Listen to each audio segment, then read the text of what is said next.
Alhamdulillah, wassalatu wassalamu ala rasulillah wa ala alihi wa sahbihi wa mawalah amma ba'd. Uhayyikum bi tahiyyatil Islam. Assalamualaikum warahmatullahi wabarakatuh.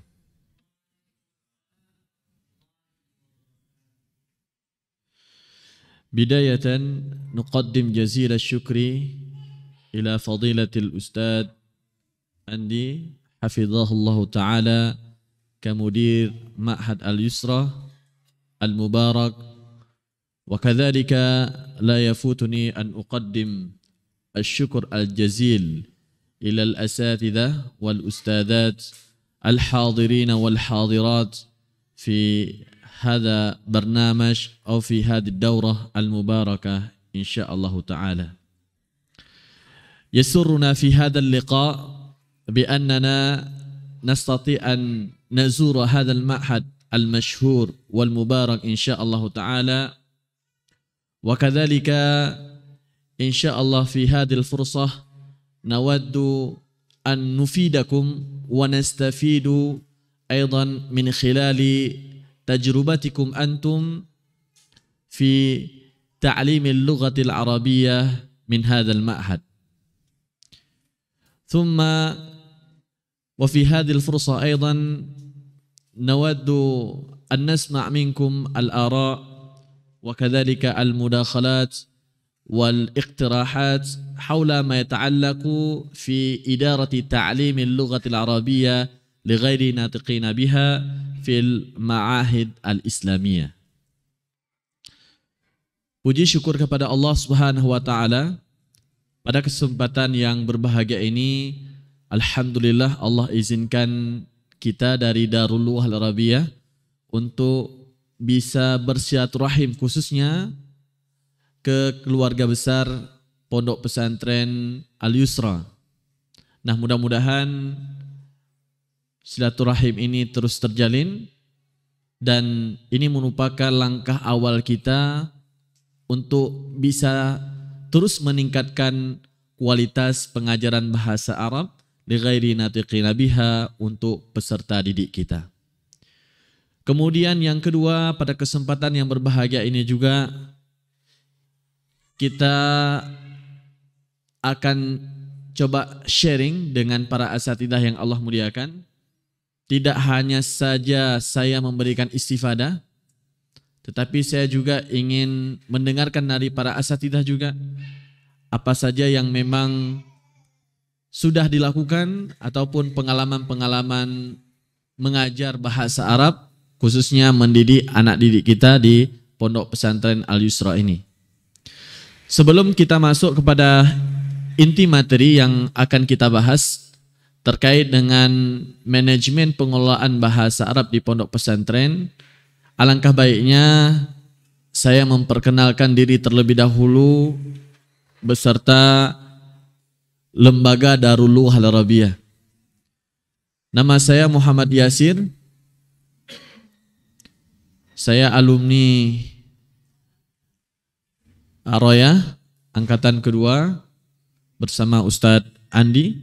Kemudian melanjutkan ke jenjang yang lebih tinggi yaitu S1 di Sekolah Tinggi Ilmu Dakwah Muhammad Nasir. Kemudian setelah itu melanjutkan pendidikan S2 di International University of Africa di Sudan. Sepulangnya kita dari Sudan bersama teman-teman khususnya mereka dari Aceh, kita berkumpul, kita bermufakat untuk mendirikan sebuah lembaga yang kita beri nama yaitu Darul Lughah Al-Arabiyah. Banyak yang bertanya kenapa didirikan Darul Lughah Al-Arabiyah. Di antara sebab-sebab ataupun faktor kita mendirikan lembaga pusat pelatihan bahasa Arab Darul Lughah Al-Arabiyah di antaranya adalah yang pertama, ketika kita melihat peserta didik kita baik yang duduk di bangku SMP, MSen, kemudian juga MAN ataupun setingkat dengan SMA, ada di antara mereka yang belajar bahasa Arab 3 tahun, Kemudian ada yang belajar bahasa Arab 6 tahun. Tetapi selesai dari pembelajaran ataupun ketika mereka telah diwisudakan dan keluar dari pondok pesantren, alhasil yang kita dapatkan pembelajaran bahasa Arab belum maksimal. Dan kita juga berpikir apa yang mereka lakukan selama 3 tahun di pondok pesantren, khususnya dalam belajar bahasa Arab. Karena sebagaimana yang telah kita ketahui, jika saja pembelajaran bahasa Arab ini kita lakukan dengan sistematis, dengan metodologi yang baik dan yang benar, insya Allah dalam proses 6 tahun, mereka insya Allah sudah menguasai bukan setingkat mas muka kaifa haluk lagi. Tapi bisa dikatakan mereka sudah bisa menjadi orang-orang yang memang mengetahui bahasa Arab secara detail. Tapi yang kita dapatkan di lapangan adalah mereka selama di pondok pesantren 3 tahun bahkan 6 tahun keluar daripada pondok pesantren, alhasil yang didapatkan belum maksimal. Jadi bahasa Arab mereka hanya masih sebatas mas muka kaifa haluk dan seterusnya.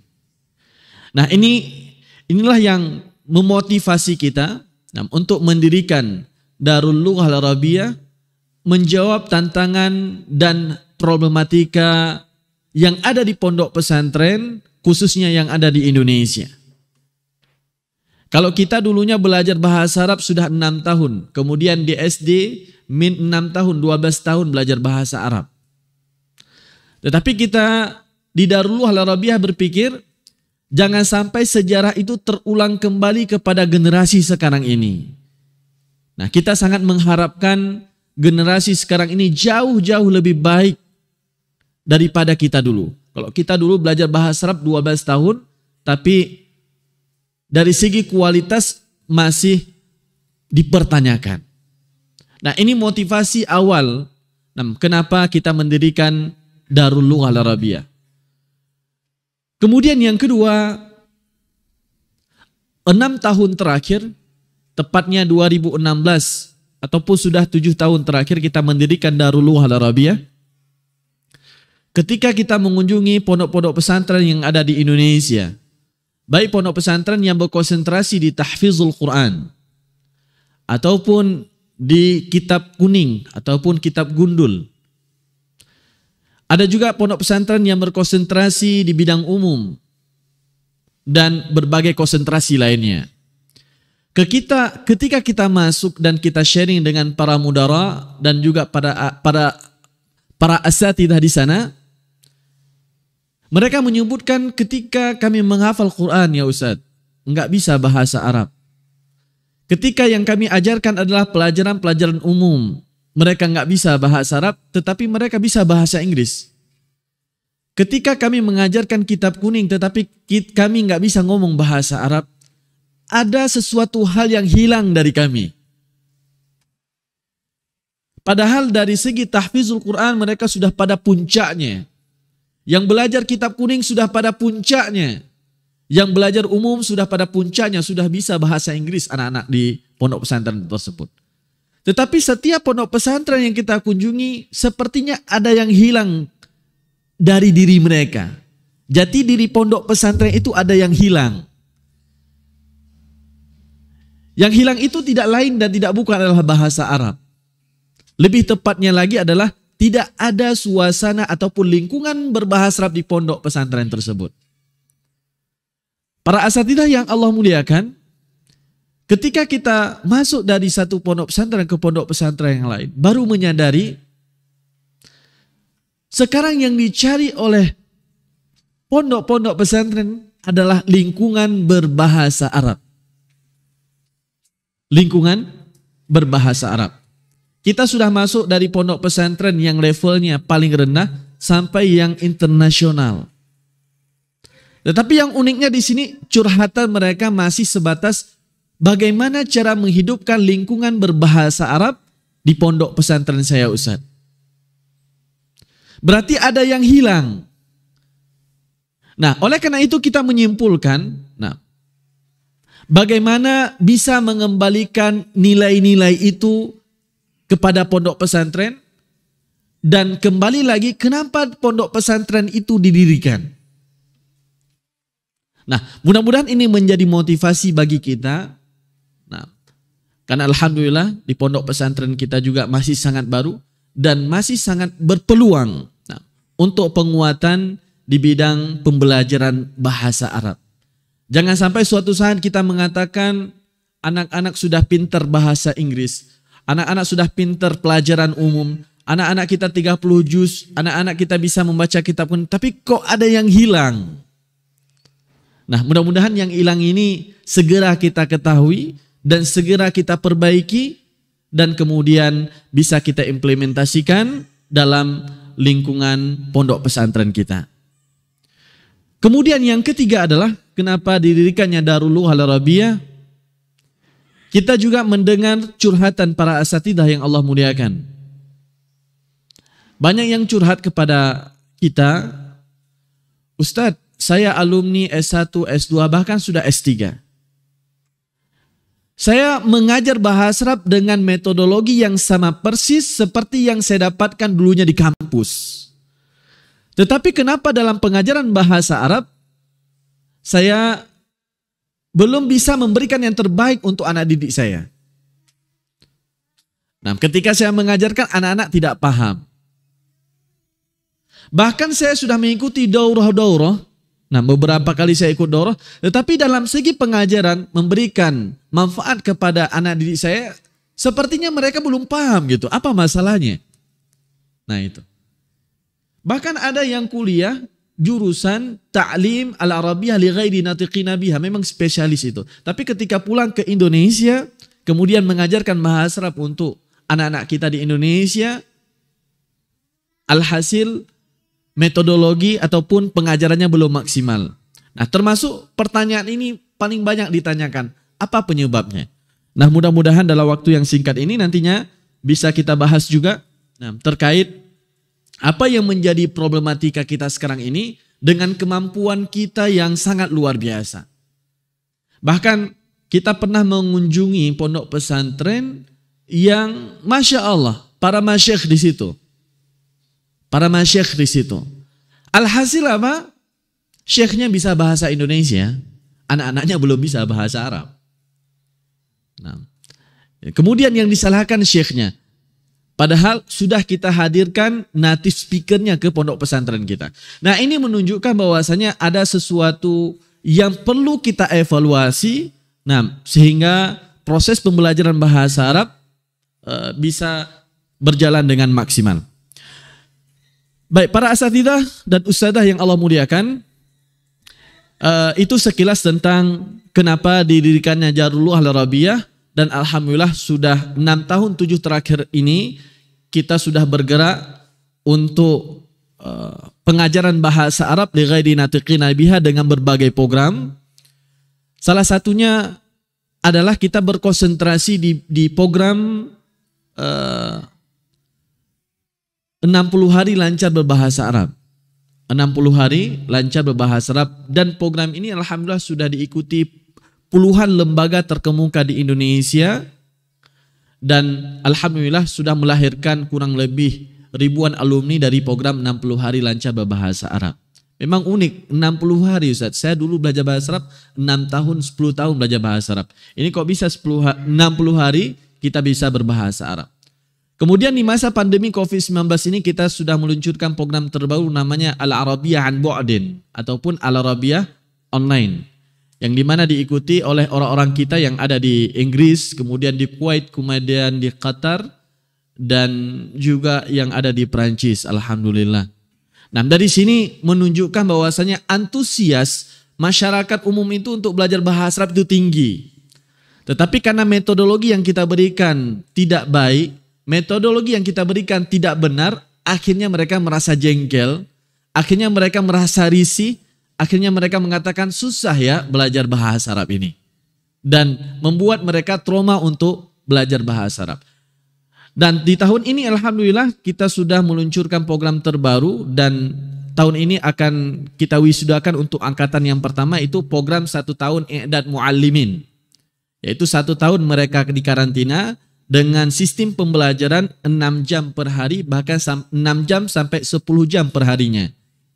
Kalau tadi di karantina 60 hari, sekarang kita karantina 1 tahun.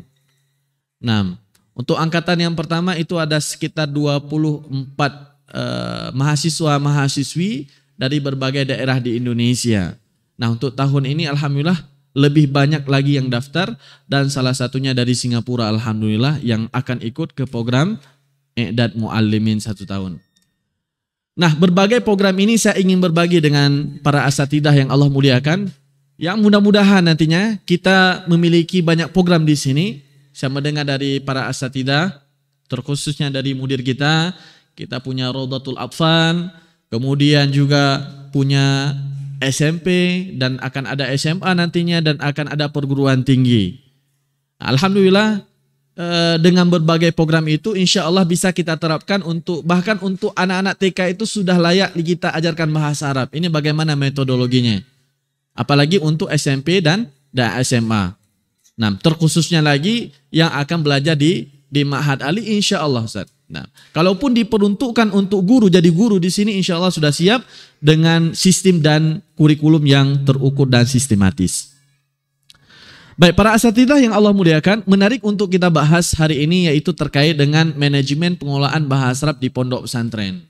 Kalau mendengar manajemen tentunya yang kita sering dengarnya ada manajemen pengelolaan keuangan, manajemen pengelolaan yang sifatnya lebih administratif dan lain-lain. Nah, hari ini ingin kita diskusi dengan para asatidah yang Allah muliakan, bagaimana kita bisa mengetahui secara detail manajemen pengelolaan bahasa Arab di pondok pesantren. Jadi materi ini murni daripada pengalaman. Nah, pengalaman kita selama 7 tahun berkunjung ke pondok pesantren, kita melihat ribuan problematika ataupun masalah yang ada di pondok pesantren, sehingga kita tuangkan dalam bentuk slide dengan tema yaitu manajemen pengelolaan bahasa Arab di pondok pesantren. Nah, untuk memudahkan materi kita hari ini, saya mulai dengan ilustrasi terlebih dahulu. Nah, jadi ilustrasi ini ketika saya berangkat dari Aceh ke Jakarta, kemudian saya duduk dalam pesawat. Nah, manajemen pengelolaan bahasa Arab ini kita ilustrasikan bagaimana supaya para asatidah mudah untuk memahami materi ini.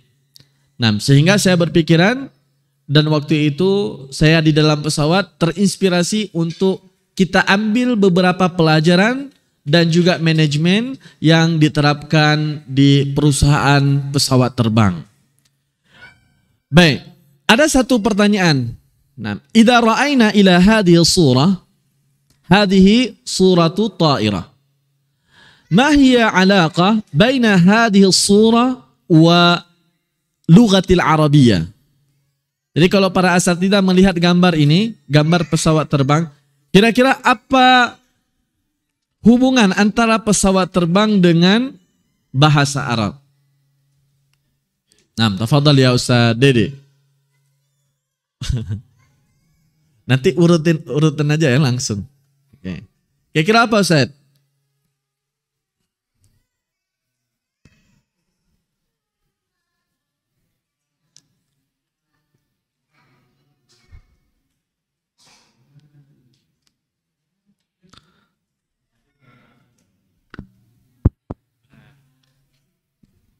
Kurang jelas ini ya.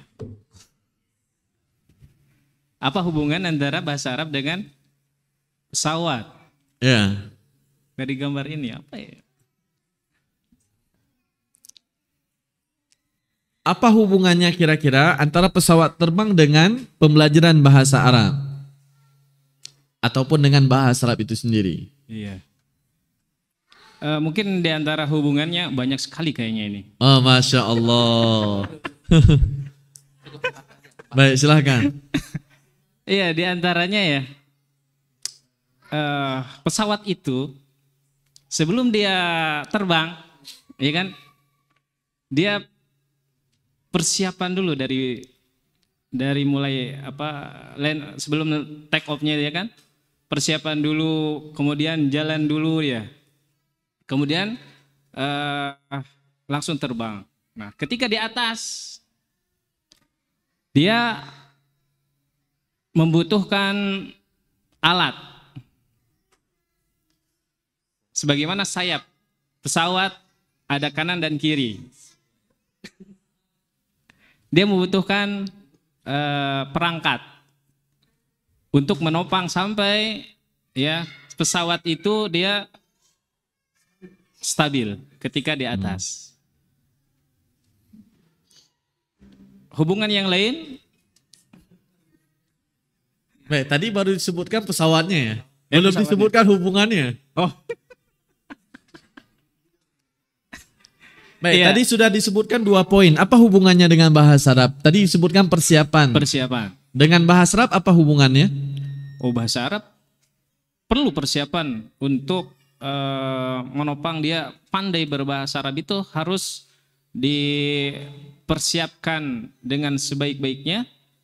Ya, mulai dari metodenya, mulai dari segi pengajarannya, bahan ajarnya dan sebagainya, sampai dia bisa berbicara dengan bahasa Arab dengan target yang telah disusun. Seperti itu. Sebagaimana si pesawat ini bisa terbang ya dengan stabil, pasti dia sebelum terbangnya itu ada persiapan-persiapan yang lainnya. Itu mungkin dari satu poin. Mungkin yang lainnya dari teman-teman bisa menambahkan. Baik, silahkan lanjut satu poin lagi. Kalau dari saya, ini dari bentuk pesawatnya kan terbang tidak lurus ya. Iya. Dalam artian kita harus punya step yang jelas gitu. Masya Allah. Lurus. Kalau lurus Khutwat. gini kan set, Masya Allah. Mungkin segitu aja sih. Masya Allah. Jadi untuk belajar bahasa Arab bitadarruj bil khutwat. Jamil, Masya Allah. Mau tambah lagi Ustaz? Fadhan. Satu poin saja. Fadhan.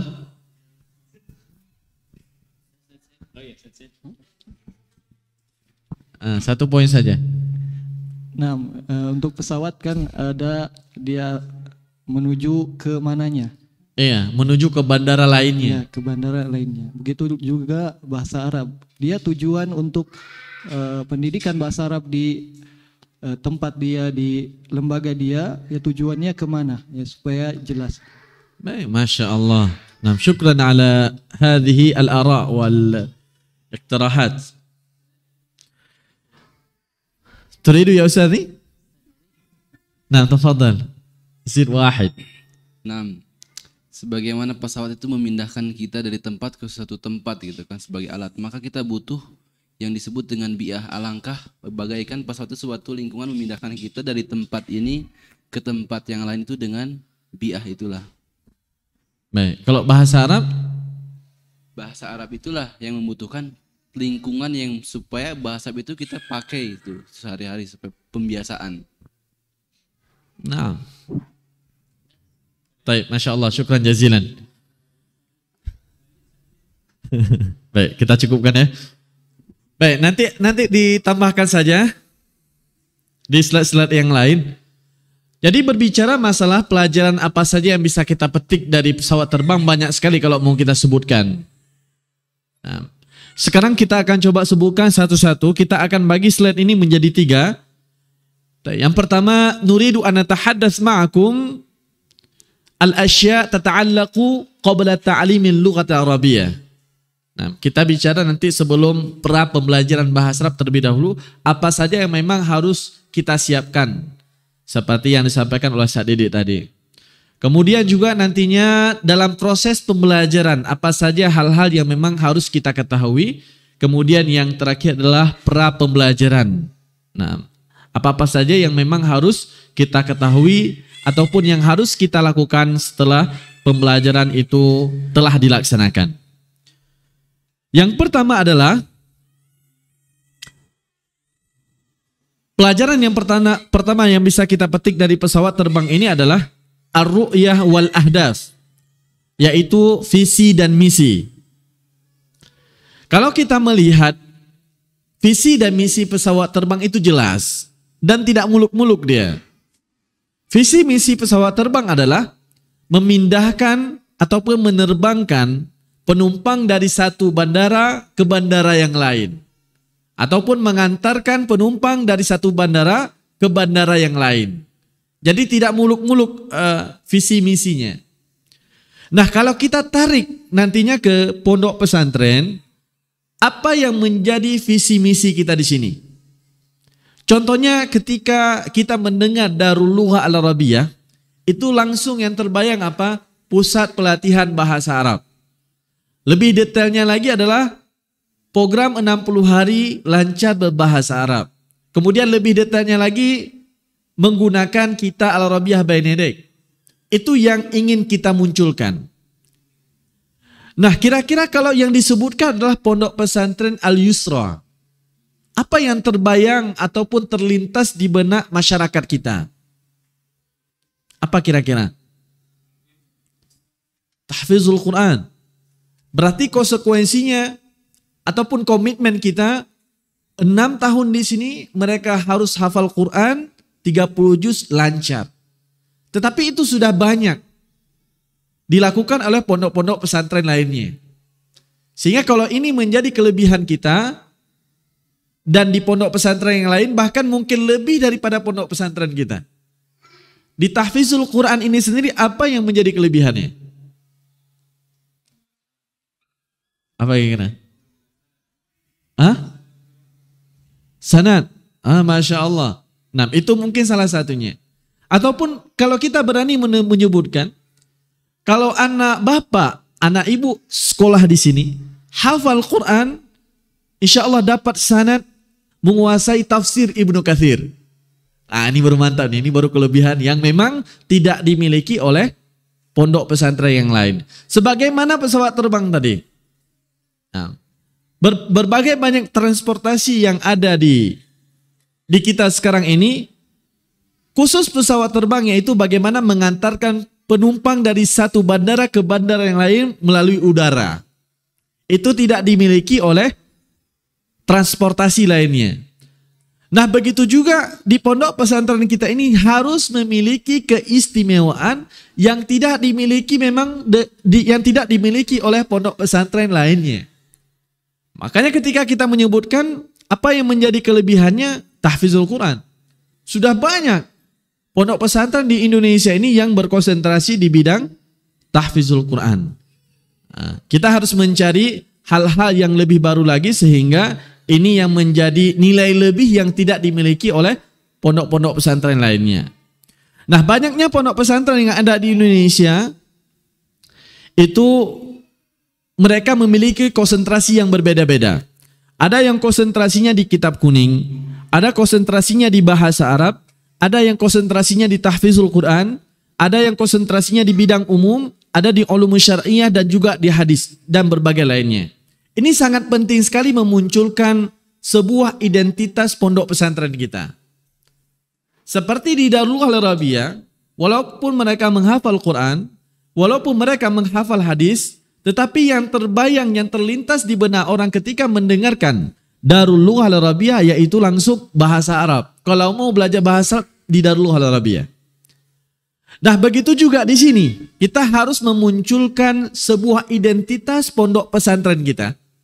Nah, sehingga ini akan menjadi warna kita dan warna ini tidak dimiliki oleh pondok pesantren lainnya. Dan ini akan menjadi keunggulan kita di sini. Sebagaimana halnya para imam. Nah, kalau kita mendengar misalnya Al-Imam Syafi'i rahimahullahu ta'ala, itu langsung terbayang di benak kita itu beliau seorang faqih. Nah, pakar di bidang fiqh. Beliau hafal Quran, beliau bisa bahasa Arab. Tetapi Al-Imam Syafi'i rahimahullahu ta'ala memiliki sebuah identitas yaitu beliau pakar fiqh. Kalau kita ada masalah di fiqh, rujuknya kepada Al-Imam Asy-Syafi'i. Dan begitu juga misalnya Al-Imam Ibnu Katsir. Beliau seorang mufassir. Beliau bisa bahasa Arab. Beliau hafal Quran. Tapi beliau terkenal dengan mufassir. Nah, kemudian juga Sibawai. Jadi kalau ada masalah kita rujukannya kepada Sibawai. Kemudian Al-Imam Bukhari.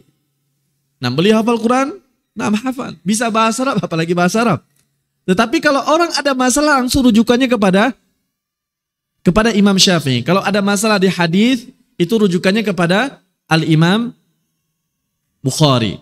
Nah, dari sini kita melihat bahwasanya para imam kita itu memiliki identitas.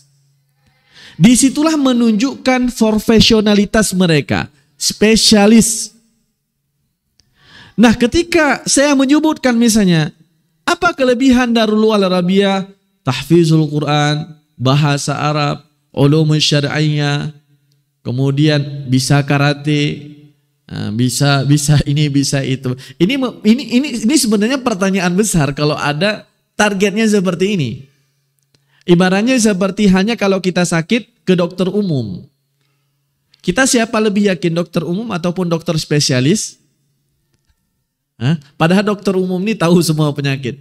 Tapi pada dasarnya kita sebagai manusia ini lebih suka dan lebih yakin kepada dokter spesialis.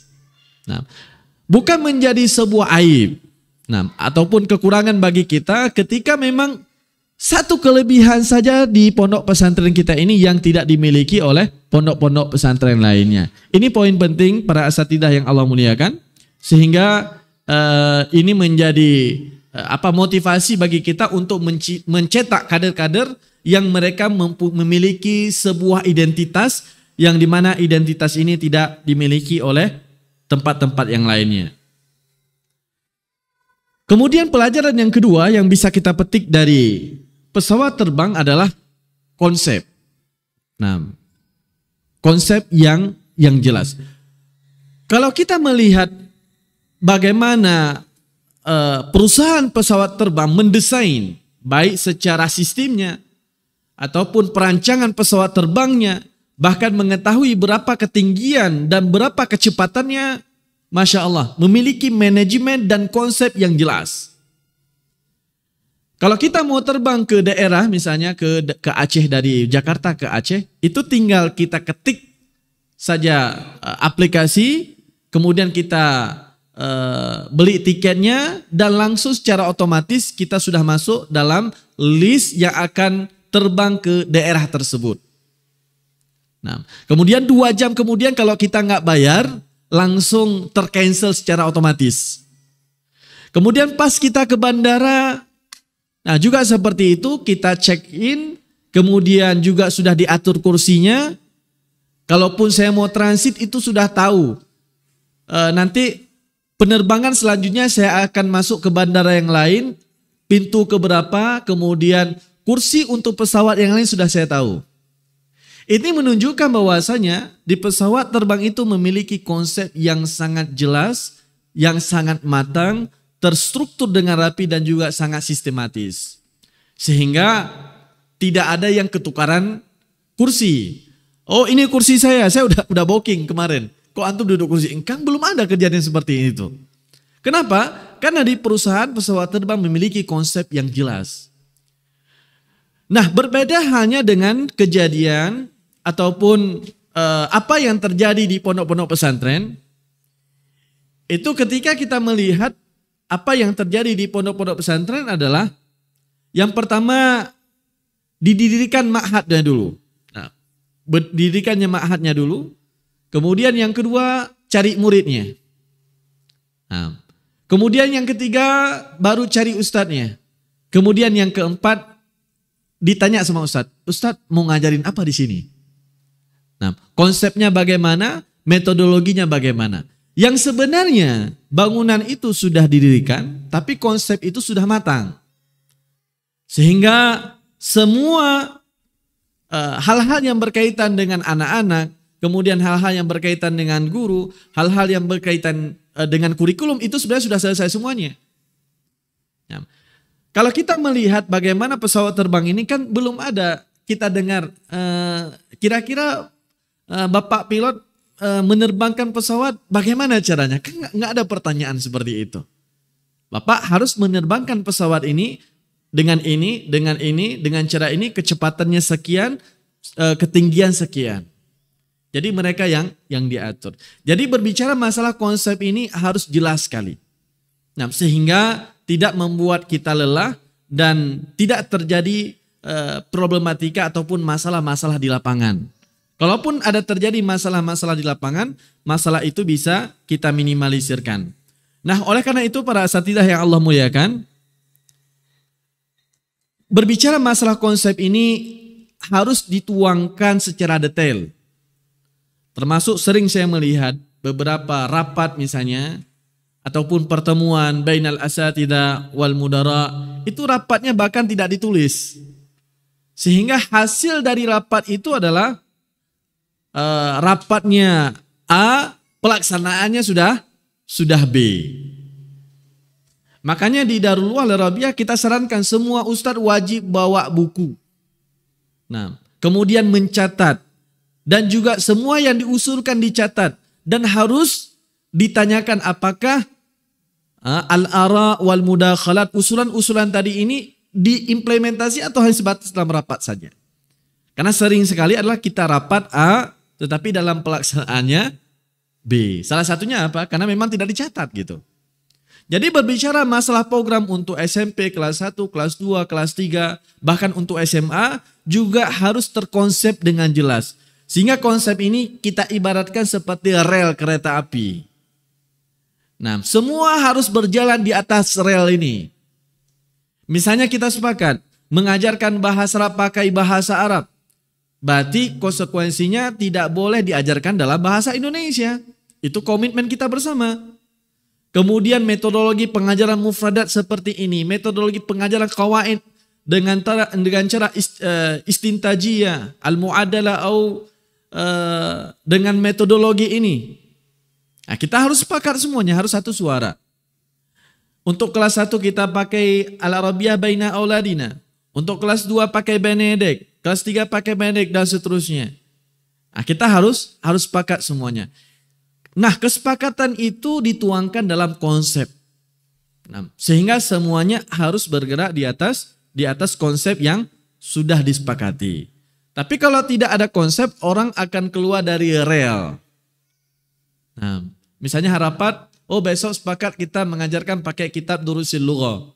Nah, ada teman-teman yang memang belum sepakat nih dengan kitab Arabiyyah Benedek misalnya. Sehingga yang terjadi di lapangan, Ustadz A mengajarkan dengan kitab Durusul Lughah, Ustadz B mengajarkan dengan kitab Arabiyyah Benedek. Nah, oleh karena itu para asatidzah yang Allah muliakan, ini penting sekali dalam penyusunan konsep. Untuk program 60 hari, kita susun konsep itu selama 6 tahun. 6 tahun untuk program 60 hari. Nah, apalagi kalau kita di sini programnya 6 tahun, berarti menyusun konsepnya berapa tahun? 12 tahun mulai dari sekarang. Bukan 60 hari. Kita balik sekarang. Untuk program 60 hari, kita susun konsepnya 6 tahun. Kalau program kita 6 tahun, berarti target kita 12 tahun baru matang nantinya kurikulum kita. Makanya dimulai dari sekarang terus. Untuk kelas 1 konsepnya bagaimana? Tahun depan dievaluasi. Jadi yang kita rubah apa? Konsepnya. Nah, jika memang ada dievaluasi, yang kita rubah adalah konsepnya. Nah, dalam penyusunan konsep itu sendiri ada 6 tahapan. Nah, tahapan yang pertama adalah at-tasmim, perencanaan. Nah, semua itu harus direncanakan. Kelas 1, kelas 2, kelas 3, kelas 4, kelas 5, kelas 6. Harus dibuat perencanaan sesuai dengan program kita di sini. Jangan buat program untuk 1 tahun. Kemudian tahun yang kedua kita mikir lagi nih. Kira-kira apa ya yang cocok untuk kelas 2. Setelah kelas 2 kita mikir lagi ya. Nah, sehingga kalau disusun secara komprehensif dari kelas 1 sampai kelas 6, itu materinya akan berkelanjutan nanti. Nah, sering sekali di pondok pesantren itu terulang materinya. Kelas 1 SMP sudah dipelajari, kemudian diulang lagi kelas 1 SMA. Kenapa terjadi seperti ini? Karena kita tidak berjalan di atas konsep gitu. Jadi berbicara lepas saja seperti ini. Dan untuk mengukur itu semua harus dibuat sebuah perencanaan yang detail. Nah, setelah dibuat perencanaan, kemudian baru ditahlil. Nah, dianalisa perencanaan tersebut, kita duduk diskusi secara ilmiah. Nah, kemudian ditaf'il. Nah, at-taf'il, kemudian kita uji coba apa yang menjadi diskusi kita ataupun dari perencanaan kita. Nah, kemudian setelah diuji coba baru ditakyim, dievaluasi program tersebut. Nah, dievaluasi program tersebut, kemudian baru diimplementasikan. Nah, programnya sudah matang, sekarang kita jalankan programnya. Untuk 6 tahun di pondok pesantren kita. Dan tidak menutup kemungkinan, apa yang menjadi keputusan kita, dari konsep kita itu akan berubah nantinya. Ataupun akan ada pengembangannya, yaitu disebut dengan at-tatwir. Nah, bagaimana lahirnya at-tatwir ini dari kurikulum ataupun dari konsep kita jika tadi ada perencanaan. Tapi kalau tidak ada perencanaan, bagaimana lahirnya pengembangan-pengembangan. Seperti halnya Darul Lughah Al-Arabiyah, kita dulunya sebelum 60 hari ini adalah 90 hari lancar berbahasa Arab. 1 tahun kita evaluasi, rupanya bisa lebih kita padatkan lagi pembelajarannya. Kalau dulu ada liburnya 1 hari. Belajar Senin, Selasa, Rabu, Kamis, Jumat, Sabtu, Ahadnya libur. Setelah dievaluasi, rupanya bisa langsung belajar tanpa libur. Kita belajarnya Senin, Selasa, Rabu, Kamis, Jumat, Sabtu, Ahad tanpa libur.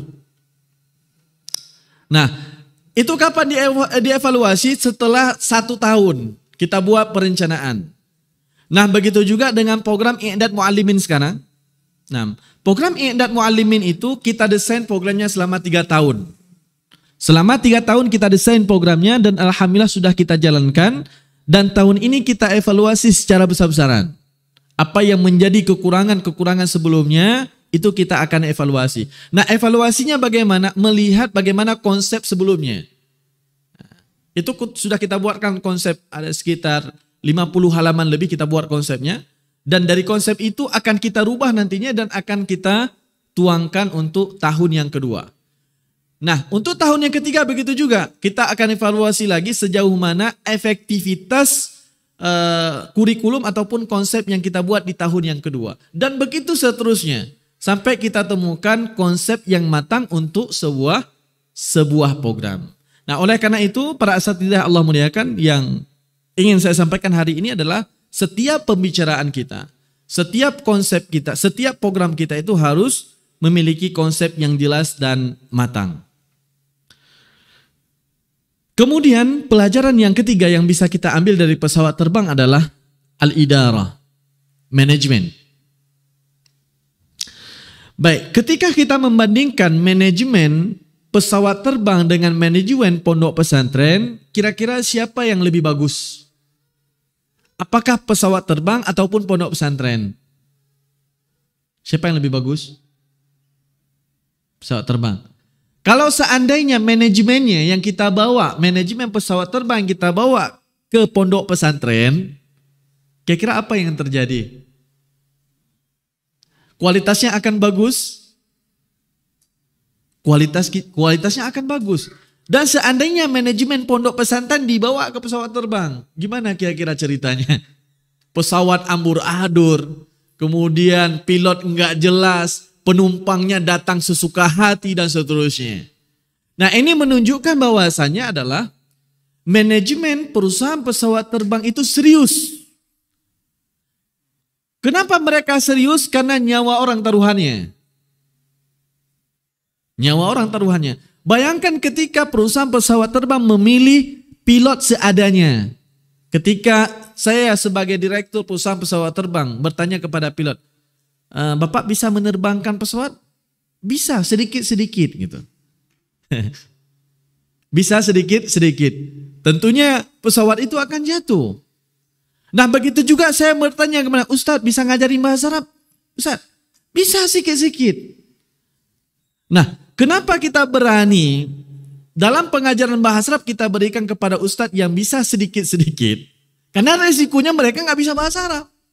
Sedangkan perusahaan pesawat terbang, mereka tidak main-main ketika memilih kompetensi yang mengajarkan bahasa Arab. Kenapa? Karena nyawa orang yang menjadi taruhannya. Nah, oleh karena itu, mereka memiliki konsep yang jelas, kemudian manajemen yang akurat, yang terukur dan juga sistematis. Supaya apa? Supaya bisa mengantarkan penumpang dari satu bandara ke bandara yang lain.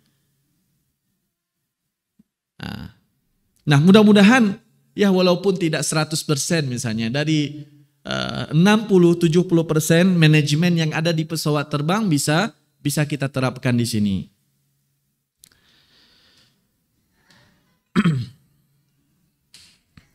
Para asatidzah dan ustadzah yang Allah muliakan, ini gambaran struktural yang akan bertanggung jawab nantinya dalam proses pengembangan bahasa Arab di pondok pesantren.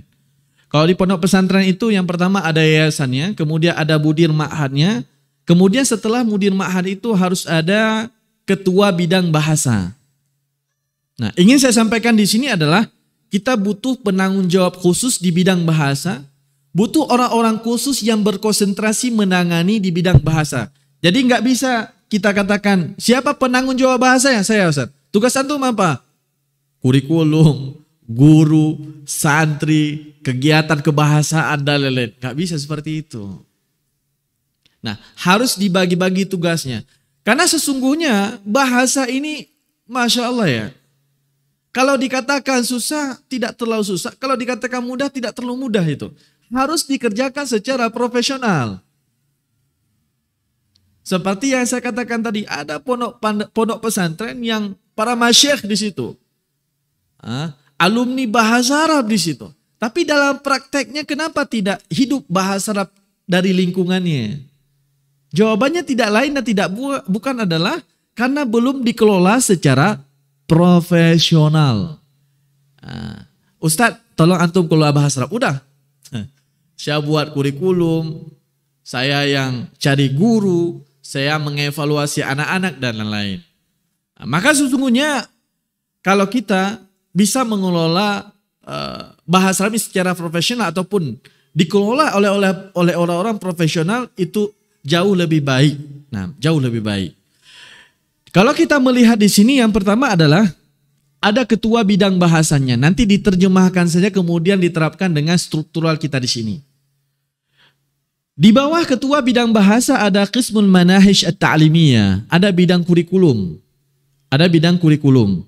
Nah, bidang kurikulum ini mengatur yang pertama adalah mengatur kurikulumnya.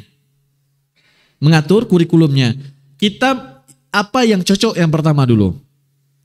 Durusul lugha al-arabiyyah lin-nasyi'in, al-arabiyyatu baina yadik, al-arabiyyatu lil alam, durusul lugha ataupun al-arabiyyah baina auladina.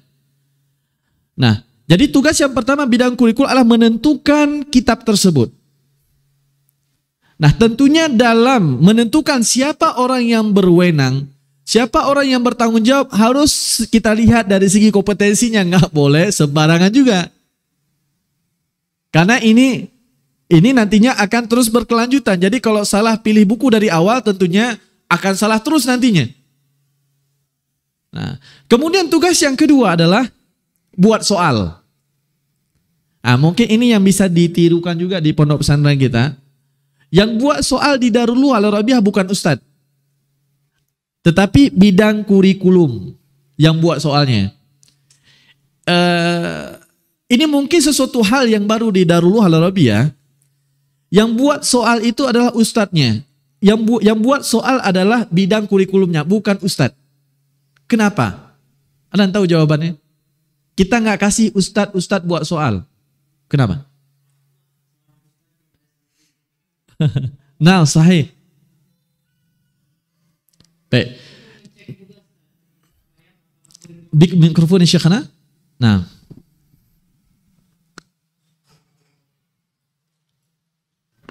Cik. Yang pertama itu terkadang seorang guru memberikan rahmah kepada santrinya karena dia mengikuti apa yang gurunya mungkin mengetahui, oh ini si fulan seperti ini. Cuman yang lebih titik beratnya itu si bidang kurikulum itu melihat apakah guru itu mencapai dari targetan-targetan yang sudah dibuat atau tidak. Betul, Masya Allah. Syukran, Ustaz. Nah, barakallahu fiik. Baik, jika ini memungkinkan diterapkan, tapi di Darul Lughah baik program 60 hari yang setahun tetap bidang kurikulum yang buatnya, bukan guru. Jawabannya, nah, seperti yang saya sampaikan tadi, kita ini target guru ataupun target lembaga? Baik, target guru atau target lembaga kita? Jawabannya adalah target lembaga. Lembaga yang tahu apa standar kelulusan, standar kompetensi lulusan SKL dari pondok pesantren kita. Yang tahu ataupun yang tahu detail tentang standarnya adalah bidang kurikulum tadi. Nah, Ustadz, ini soalnya sudah saya buatkan standarnya seperti ini. Alumni kita ketika keluar dari sini harus bisa ini. Mau tidak mau, yang pertama guru ketika lihat soal, oh ini belum saya ajarkan, sedangkan ini akan ditanyakan. Oh ini saya sendiri nggak paham. Kan banyak seperti itu. Gurunya sendiri nggak paham gitu.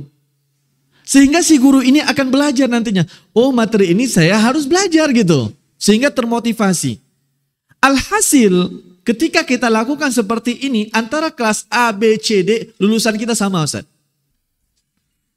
Tetapi kalau yang buat soalnya guru, yang pertama soalnya dibuat sesuai dengan kemampuan guru dulu. Ada guru yang biasa-biasa saja gitu kan. Kemampuannya biasa, berarti soalnya biasa-biasa saja. Ada guru yang bagus, soalnya bagus. Yang kedua, guru akan buat sesuai dengan kemampuan anak-anaknya. Kemampuan anak-anaknya. Oh anak-anaknya lemah di dalam kelas gitu. Jadi gurunya menyesuaikan soal-soal yang lemah. Sehingga ketika soal ini diketahui oleh kelas yang lain cemburu. Kok Ustadz Fulan soalnya lebih mudah daripada Ustadz saya yang membuat soal seperti itu. Dan ini juga akan mengakibatkan apa? Melahirkan tidak pada kualitas yang sama. Ini yang kita lihat nih. Yang dimunculkan ataupun yang diagung-agungkan di pondok pesantren itu hanya 1-2 orang saja. Itu tampil di video terus 1-2 orang itu. Sedangkan di pondok pesantren kira-kira ada 500 orang. Yang muncul cuma 5 orang, itu aja terus. Nah itu salah satu jawabannya kenapa di Darul Al-Rabiah soal-soal itu harus tulis oleh bidang kurikulum dan biasanya saya cek nantinya. Karena soal-soal itu akan menjadi standarisasi alumni kita di Darul Al-Rabiah yang akan selesai nantinya dari Darul Al-Rabiah. Nah sehingga kita lihat di sini Masya Allah. Yang pertama guru sebelum mengajar lihat soal dulu. Oh ini akan ditanya di soal. Saya ajarkan gitu. Oh materi ini saya sendiri nggak bisa gitu. Saya harus belajar bagaimana bisa memahamkan anak-anak kita. Nah tetapi tidak tahu apakah mungkin ini diterapkan atau tidak. Tapi ini mungkin menjadi sharing ataupun pengalaman kita di Darul Al-Rabiah. Baik, kemudian yang kedua, Qismul Jaudah wa Tatwir. Qismul Jaudah wa Tatwir.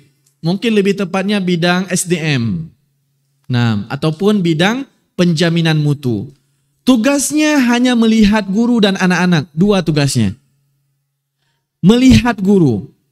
Kita harus ada 1 orang ustadz yang tugas hariannya melihat guru. Karena banyak kita temukan guru-guru yang nakal. Terlambat masuk. Kita minta ajarin A, diajarin B. Kita udah buat daurah 3 hari. Udah kita ajarkan metodologi ini, metodologi itu. Di lapangannya pakai metodologi sendiri gitu. Nah, makanya di Darul Al-Rabiah kita menyediakan ataupun ada seorang ustadz yang akan menjadi supervisor kita di sana. Untuk tugasnya masuk ke semua ustadz tugasnya. Melihat kualitas si ustadz itu. Melihat kualitas metodologinya, melihat kualitas bahasanya, melihat kualitas keilmuan bahasa Arab itu sendiri. Misalnya saya masuk ke kelas Ustaz Ahmad misalnya. Sampai sekarang saya masih aktif masuk ke kelas Ustaz. Baik online maupun offline. Ketika saya temukan Ustaz itu lemah di bahasa, saya panggil ke ruangan. Jangan ditegur di depan anak-anak kita. Kita panggil ke ruangan, Ustaz, sepertinya antum kurangnya di ini Ustaz. Nah, ketika saya masuk ke kelas yang lain misalnya, saya menemukan Ustadz yang lemah dari metodologinya. Sehingga saya menyimpulkan sepertinya perlu dibuatkan training seperti ini. Perlu dibuatkan daurah seperti ini. Nah, yang selama ini saya lihat di pondok pesantren semuanya mengajar. Siapa yang evaluasi? Semuanya mengajar. Enggak ada yang mengevaluasi. Nah, oleh karena itu kita membutuhkan orang-orang, satu orang saja minimal gitu, walaupun tidak banyak, yang tugasnya dia tidak mengajar. Tugasnya hanya masuk ke semua kelas. Tidak hanya bahasa Arab, tapi mungkin pelajaran lainnya juga cross check ustadznya kan. Karena masih banyak kita dapatkan juga ustadz-ustadz kadang salah dalam memberikan maklumatnya. Kadang di jamaknya. Salah memberikan jamak misalnya. Ataupun salah nulis jawaban tulis, itu masih banyak gitu. Kalau tidak ada yang cross check, anak-anak kita akan salah terus.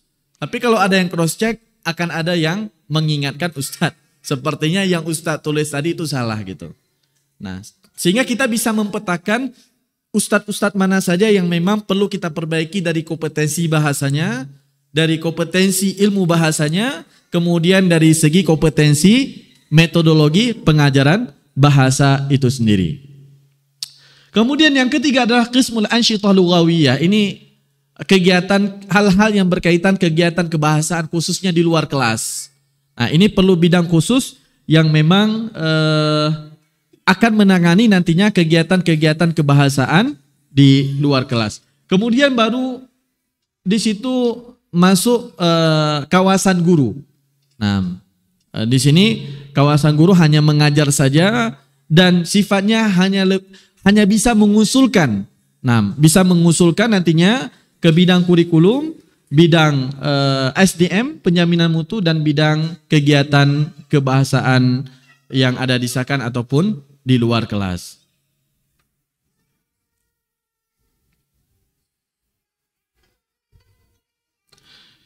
Baik, itu kira-kira hal-hal yang memang perlu kita ketahui sebelum pembelajaran dilaksanakan. Wal'an nantakin mada sanaf'al atau mahya ijra'at fi ta'limil lughati Arabiyyah. Sekarang kita masuk, ketika sudah masuk polarisasi pembelajaran bahasa Arabnya, hal-hal apa saja yang memang harus kita ketahui. Yang pertama adalah Muallimul Arabiyyah. Muallimul Arabiyyah. Ataupun di dalam dunia penerbangan itu ada pilotnya. Orang yang paling bertanggung jawab sukses atau tidaknya pembelajaran bahasa Arab itu adalah guru. Orang yang paling bertanggung jawab ketika pesawat itu sudah terbang adalah pilot. Jika qadarallahu ma syaa, pilot membawa pesawat terbang dan pesawat itu jatuh, siapa yang pertama sekali dicari? Pilotnya. Pernah nggak disalahkan penumpangnya? Pesawat ini jatuh karena penumpangnya, ada atau tidak, Ustaz? Nggak ada. Selalu yang dicari siapa? Siapa pilotnya yang menerbangkan pesawat tersebut. Nah, begitu juga dalam dunia pengajaran bahasa Arab, ketika kita temukan kegagalan dalam pengajaran bahasa Arab, yang harus dicari pertama sekali adalah gurunya. Karena sering saya bertanya, Ustadz, apa sih problematika dalam pengajaran bahasa Arab? Muridnya, Ustadz. Sedangkan dalam dunia penerbangan, itu kalau pesawatnya jatuh bukan penumpang yang dicari, tapi pilotnya dulu. Muskilah pilotnya apa? Apa tadi malam nggak tidur? Ataupun memang tidak bisa menerbangkan pesawat. Nah, hari ini ingin kita sampaikan kepada para asatidz yang Allah muliakan. Kitalah orang yang paling bertanggung jawab jika pembelajaran bahasa Arab itu gagal di lapangan. Dan kita harus bertanggung jawab. Dan harus berani mengatakan, saya yang bertanggung jawab insya Allah ta'ala, sukses atau tidaknya anak-anak. Karena untuk mengatakan kegagalan ini disebabkan oleh anak-anak kita, itu nomor terakhir nanti, sebab yang terakhir. Nah, tapi kalau dari awal, Ustaz kenapa gagal mengajarkan bahasa Arab? Anak-anaknya malas. Nah, seperti halnya pesawat tadi, pilot adalah orang yang paling bertanggung jawab dalam menerbangkan ataupun yang bertanggung jawab jika pesawat itu jatuh. Nah, oleh karena itu supaya pesawat itu tidak jatuh, pesawat itu bisa mengantarkan penumpang ke bandara yang lainnya, Si guru tersebut ataupun si pilot tersebut